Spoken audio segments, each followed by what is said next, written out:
ഇന്നൊന്ന് എറണാകുളം വരെ പോകാൻ തീരുമാനിച്ച് ഗോശ്രീ പാലത്തിലൂടെയുള്ള യാത്രയിലാണ്. അപ്പോൾ നമ്മളിപ്പോൾ മേൽപ്പാലം കയറാൻ പോണേണ് കേട്ടോ. അപ്പോൾ മേൽപ്പാലത്തിൻ്റെ ഒരു അവസ്ഥ നമുക്കിപ്പോൾ കാണാം. ഈ ഒരു ചെറിയ കുഴി കണ്ടു. കുറച്ചും കൂടി അങ്ങ് മുന്നോട്ട് പോകുമ്പോഴേക്കും കുറച്ചധികം കുഴികളെല്ലാം ചാടി ചാടി പോവുകയാണ്.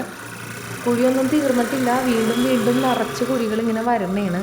ഇതെല്ലാം ചാടിക്കിടന്ന് വേണം എറണാകുളത്ത് ഒന്ന് എത്താനായിട്ട്. നിത്യേന ജോലിക്കും മറ്റുമായിട്ട് നിരവധി പേർ സഞ്ചരിക്കുന്ന മേൽപ്പാലത്തിൻ്റെ അവസ്ഥയാണ് നമ്മളിപ്പോൾ കണ്ടുകൊണ്ടിരിക്കുന്നത്.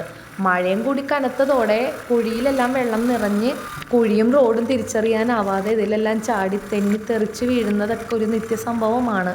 മഴയ്ക്ക് മുന്നേ ഇതെല്ലാം റീടാറിങ് ചെയ്ത് നാട്ടുകാരുടെ ജീവനും സ്വത്തിനും സുരക്ഷിതത്വ നേടേണ്ട അധികാരികൾ തന്നെ ഇതൊന്നും കാണാതെ ഇരിക്കുന്നത് എന്താണെന്നാണ് ഇതിലൂടെ പോകുന്ന ഓരോ യാത്രക്കാരും ചോദിക്കുന്നത്.